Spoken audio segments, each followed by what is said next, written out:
What's up YouTube, Dale here from Zephyr, and today I am bringing you an update to Infernoble Knights. Now the deck only got one core card update, and that is of course the brand new equip spell of Angelica's Angelic Ring. Now this is actually insanely good, because what this allows you to do is it allows you to use your Charles effect first, and then it mandatorily negates a spell card. So what that does is it gives you the ability to negate stuff like Darkworld no more, which is one of the cards that really does hurt this deck. So with all of that out of the way, please smash that like button, hit that notification bell and subscribe so you don't miss out on any more upcoming content. With all of that out of the way, we're going to dive headfirst into the profile and show you exactly what we've got. So, for the main starter of the deck, now I know a lot of people are cutting this, a lot of people are hating on this, but I do play additional cards in this deck to make sure that I can extend should this card get stopped. It's one of them ones that is high risk, high reward, and that is of course the Neospatian Connector engine with the Aqua Dolphin. Now the reason this is high risk and high reward is that it does open up the options of being stopped at multiple points, and if you can stop the Neospatian Connector, you are then relying on your opponent to open up two very specific extended cards in order to keep their plays going.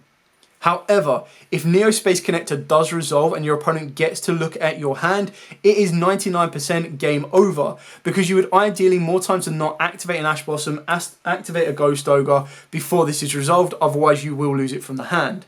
The only cards that will then stay in the hand are stuff like Imperms and Nibiru's, and if you see both of those cards and you specifically held back the Imperm before dropping it on a Neospatian Connector, it means you're going to save it for the Isolde, and that's when the Infernoble Knight player is going to adjust their strategy in order to kind of play through that Imperm or know exactly what is coming for it.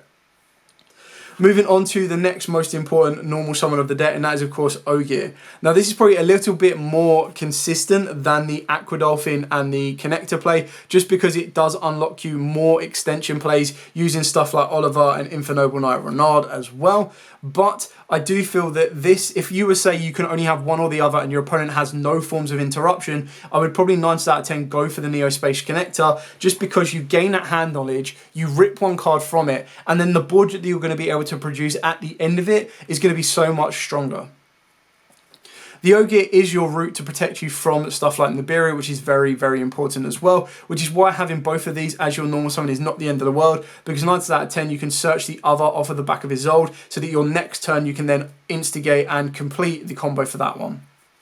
Also playing triple Renard, like the fact that this is an extender is very, very important for the deck as well. The only downside is it does require you to control a Fire Warrior, which is why we also play other extenders in the form of Oliver, and just as a little preview, Fire Flint Lady as well.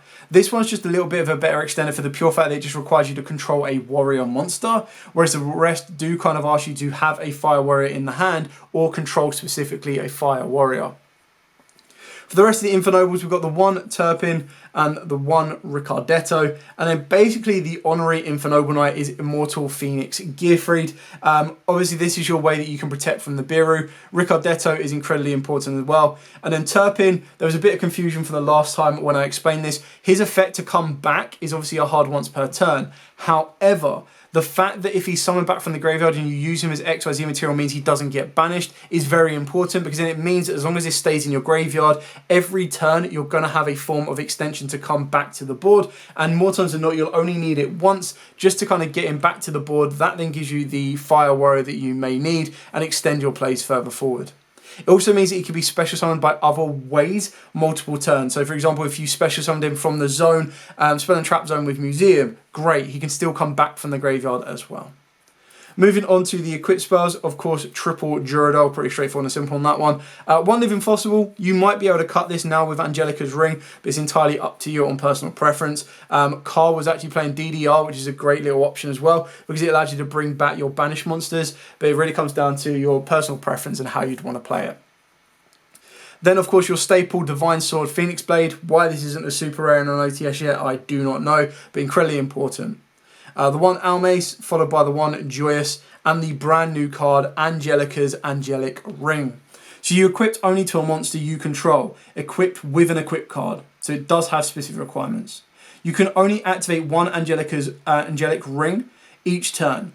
Negate the effect of your opponent's first spell card or effect that resolves That's the most important part, is it has to resolve. So when you are using your Charles Link 1 to negate the activation, the card never resolves. So when they're trying to resolve a card like Darkworld and No More, which you can't respond to with Charles, Angelica will then negate it, which is incredibly important.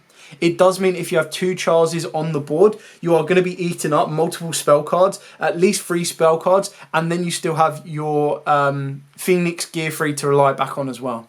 If that wasn't enough, once per turn, while this card is equipped to a monster, you just get to gain 500 life points, then destroy this card. And if you do, your opponent cannot target the monster this card was equipped to with card effects while it is face up in the monster zone. Very important considering you have cards that let you re-equip to equip spells. It's absolutely insane. Then for the field spell, of course, we are playing triple Noble Arms Museum. I'm still on the 1 Camelot and the 1 Round Table, just because I also like to play the 1 Set Rotation and the 1 Terraforming. Now, arguably Terraforming could be cut. I still like the ability of Set Rotation. Yes, it does become a little bit tricky because when you activate Set Rotation, the idea is that I want to give them either Camelot or the Noble Knights of the Round Table, and then I'm only ever going to be able to activate that 1 museum. But by doing Set Rotation as possibly one of the last plays, so you don't need to worry about activating a secondary spell, is it means that your opponent will not be able to evenly you, and they will not be able to Lightning Storm you if they flip a card up. The evenly you is the most important one because they also won't be able to imperm you as well. So it means they can't go draw phase, imperm, and try and bait out one of your Charleses. It does also mean that they can't go draw phase, standby phase, main phase, battle phase, evenly matched, because they will control a card, which is absolutely invaluable. Carrying on, of course, we do play triple Heritage of the Chalice. My own personal tech is the 1 Instant Fusion and 1 Ready Fusion, just for those extensions when connected does get stopped. It does happen, it will happen, but if you open up one of these 2 cards, it can be near invaluable to get that Fire Warrior on the board, because not only does it unlock your other extenders that you may want to use, but it also means that you can instantly go into a Isolde as well. Now, some people will play Triple Tactics Talents, Triple Tactics Thrust, anything else, entirely up to personal preference. I just like this option because not a lot of people are considering it, and I do feel that once you play it and resolve it, your opponent will be like, what? What just happened? Rota, and then of course for the last 2 cards, I've got 2 Book of Eclipse and 2 Imperm, and the reason I got like this is because right now, with a lot of people running around with Thrust and Talents, I want to try and avoid interacting with monster effects during my opponent's turn as turn 0. I also want the ability of trying to be able to break a board, which I think Book of Eclipse is just my go-to board breaker right now. But it can very easily be Dark Rulers if you want to main that. It can also be stuff like Droplets if you want to main it as well. You could bump Imperm up to 3. It really does come down to your personal preference and playstyle. But I do like the idea of being able to play hand traps without needing to worry that a Talents or a Thrust is going to come back and bite me in the backside as it is turn 0. Now, obviously, going first and trying to run into a Talents or a Thrust is not that big of an issue for the pure fact that I've got 2 Charleses to negate it, plus the Angelica Ring, so it really does give you that little bit extra protection. Moving on to the extra deck. So for the extra deck, we are playing one of the Noble Knight of High Lancian. Now, massive shout out to Carl on this one. He's put this back into his deck. He used it against me the other day at Locals, and I was like, oh yeah, I forgot this card was still a thing. So really kind of cool card. It does take the place of a second Angelica in my personal build, but you can adapt it for your own personal playstyle.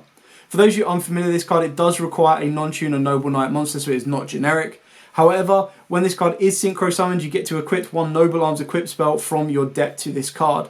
At the end of the battle phase, if this card is destroyed, destroys a monster by battle and sends it to the graveyard, you get to add a Noble Knight or a Noble Arms card from your deck to the hand. You can only control 1 of this card.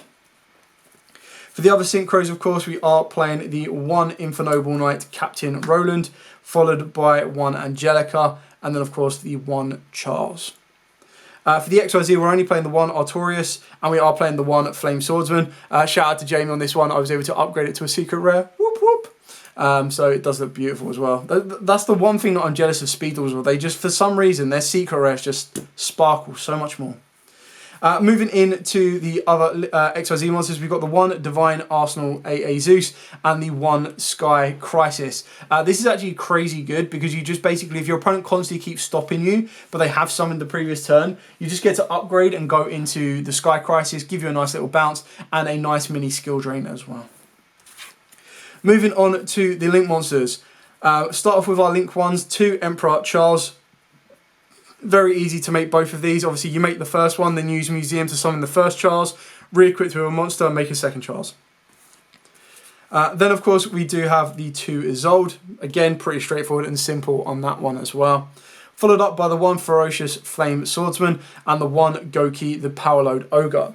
Now, instead of playing the Goki Powerload Ogre, you can play the, I believe it's called the Bjarn, the other Link 3 that you can summon from the deck. Not Bjarn, Raten. I don't know where I got Bjarn from. You can play Custane if you wanted to. You can play a second Charles, a second Noble Arms, entirely up to you. And the last card is, of course, SP Little Knight. Who the heck thought this was a good idea to make this a warrior? I do not know, but Infernoble Knights are really, really happy because the field spell locks you into warrior monsters, and so you can still make SP Little Knight. This card is insanely powerful, insanely broken. I would not be surprised if this ends up on a ban list later on down the line. I'm not saying it definitely will, but I would not be like, oh no, I can't believe they put this on the ban list. It is a long, long way away, so I do not expect it to happen anytime soon, but the card is just crazy good. 2 effect monsters, and if it is Link summoned using a Fusion, Synchro, XYZ, or Link monster as material, you get to target 1 card in the field or in either graveyard and banish it. Also, your monsters cannot attack directly this turn. When your opponent activates a card or effect, you get a quick effect to target 2 face-up monsters on the field, including a monster you control. Banish both until the end phase. You can only use each effect once per turn. This card is just insanely powerful. The fact that you can utilize it even under the mini lock of the Infernoble Knight deck is insane. So that when you're trying to end your board, and your end board is something like an SP Knight plus 2 Charleses, plus Angelica coming back, plus you've got Angelica's ring, it's just absolutely insane. Like, you are set up for protection, and it's very, very difficult to break that board when it does have that forms of interruption, especially when you know at the base minimum it's probably going to eat up 3 of your cards. 4 if you include SP Little Knight, and then 5 if you include the Gearfried. So it will require something incredibly special to stop and turn off that board and then move in for the win, which is exactly what happens with this deck. So that is it for the profile. If you have any questions, by all means, please put them in the comments down below. I will be more than happy to answer them for you. The deck is incredibly powerful. I really do enjoy it. A massive shout out to Carl, who kind of pushed me onto this one. He compiled it a heck of a lot better than I can. And I kind of took inspiration from updating the build. I think like the big difference between mine and his is obviously the instant fusion and ready fusion, and then the Camelot and round tables. I can understand as these can get a little bit bricky, but I do like more so the ready fusion and instant fusion plays than the Camelot and round table play. But I do like the idea that even if you're able to just activate Camelot outright, being able to go Camelot, round table into Museum is just incredibly fun, because then you're constantly looping these 3 field spells back, and it means you're always going to have consistent resource. Anyway, thank you so much for watching. Do like, comment, subscribe, share. Till next time, as absolutely always, stay safe, and of course, happy dueling.